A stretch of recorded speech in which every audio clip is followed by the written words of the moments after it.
Hello everyone, आज आपण बघणार आहोत वन साइडेड डिसीज ॲप्युरिझम नंबर 172 ते ॲप्युरिझम नंबर 184.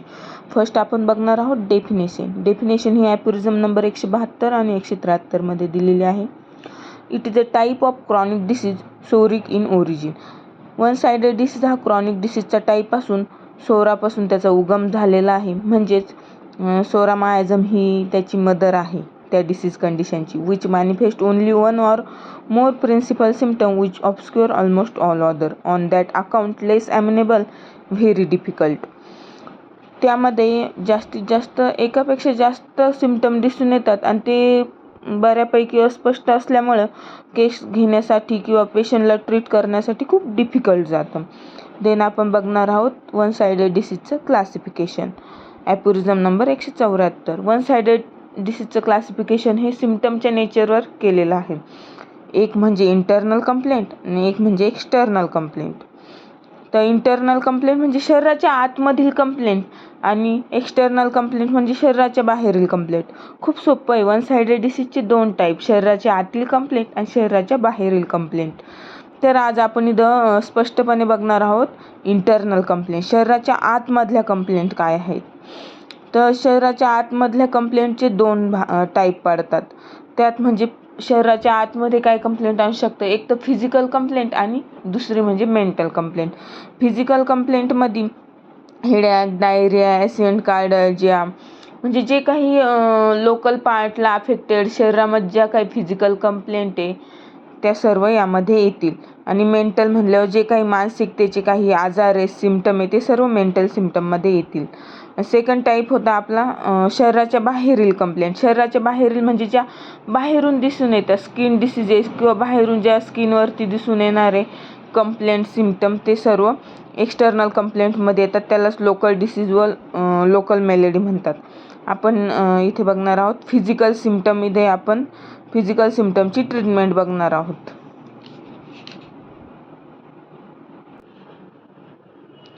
इथे अशा पद्धतीनं हा चार्ट बनवलेला आहे.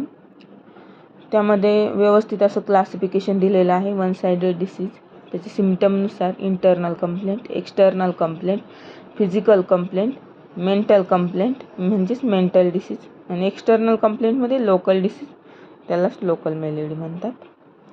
ट्रीटमेंट बघणार आहोत फिजिकल कंप्लेंटची. इथे आपण सध्या फिजिकल कंप्लेंटचीच ट्रीटमेंट बघणार आहोत, कारण मेंटल डिसीज आणि लोकल डिसीज हे आपण जसं फिजिकल कंप्लेंटचं स्पष्टपणे बघतोय तसंच पुढच्या व्हिडिओमध्ये आपण बघणार आहोत.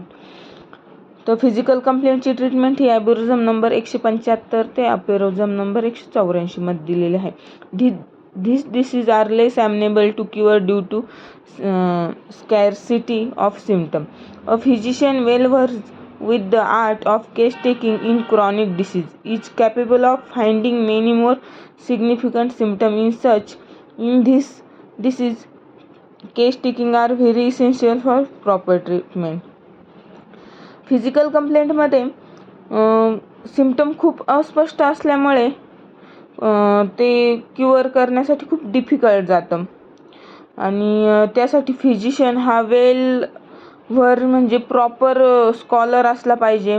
त्याने त्याचं केस टेकिंगमध्ये व्यवस्थित कला दाखवली तरच हा क्रॉनिक डिसीजमध्ये व्यवस्थित मेडिसिन आपल्याला सापडू शकते आणि पेशंट व्यवस्थित ट्रीट होऊ शकतो. In this disease case taking are very essential for proper treatment. आत्ता बघितलं की फिजिशियन एकदम प्रॉपर स्कॉलर असला तर यात केस टेकिंग ही प्रॉपर घेतल्या जाईल आणि पेशंटला ट्रीटमेंटही प्रॉपर दिल्या जाईल. Then this type of disease may be treated according to following manner. Firstly, the most homeopathically indicated medicine is to be selected and administered on this basis of few symptoms available. Firstly, homeopathically indicated medicine ही पेशंटला select करायची त्याच्या सिम्पटमनुसार. काही ते 2-3 सिम्पटमनुसार जी indicate होती त्या match होती त्या 2-3 सिम्पटमला ती मेडिसिन पेशंटला द्यायची.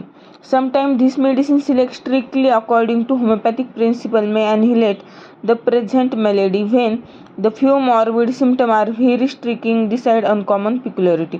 असे वन साइडेड डिसीजमध्ये जास्तीत जास्त सिम्पटम नसतात 2 किंवा 2पेक्षा जास्त 3-4 असे सिम्पटम असल्याने इथे अनकॉमन पिक्युलर असं सिम्पटम कोणतं हे लक्षात घेऊन त्याच्यानुसार मेडिसिन ही सिलेक्ट करावी. Then third आहे, in most of cases the first selection of medicine is only partially suitable due to lack of considerable number of symptoms to guide to an accurate selection. तर आपण वरती 2 point बघितले की first याचं सांगितलं, firstly indicated medicine select करा. ती पूर्ण प्रॉपर टोटॅलिटी ऑफ सिम्पटमवर मॅचिंग अशी मेडिसिन नसते, ती जस्ट 2-3 सिम्पटमला मॅच होईल अशी इंडिकेटेड मेडिसिन सिलेक्ट केली जाते. देन सेकंड, जी पिक्युलर अनकॉमन कॅरेक्टरिस्टिक सिम्पटमवरती सिलेक्ट केली जाणारी मेडिसिन असते, त्यामुळे पेशंटला एवढा फारसा चांगला रिझल्ट भेटत नाही. देन मग त्यामुळे आपण ज्या काही फर्स्ट सिलेक्ट केलेल्या मेडिसिन आहेत त्यांनी काही असं चांगला रिझल्ट न भेटल्याने प्रॉपर केस टेकिंग घेऊन प्रॉपर टोटॅलिटी काढून परफेक्ट मॅचिंग अशी मेडिसिन सिलेक्ट करून रेमेडी फाइंड आउट करून ही पेशंटला दिली तर हा पूर्णपणे डिसीज कंडिशन क्युअर होते. अशा पद्धतीने हा 1 साइडेड डिसीज, यामध्ये आपण त्याचे फिजिकल कंप्लेंट बघितलेले आहेत, फिजिकल डिसीज बघितला आहे. देन नेक्स्ट व्हिडिओमध्ये आपण बघणार आहोत मेंटल डिसीज आणि लोकल डिसीज. धन्यवाद.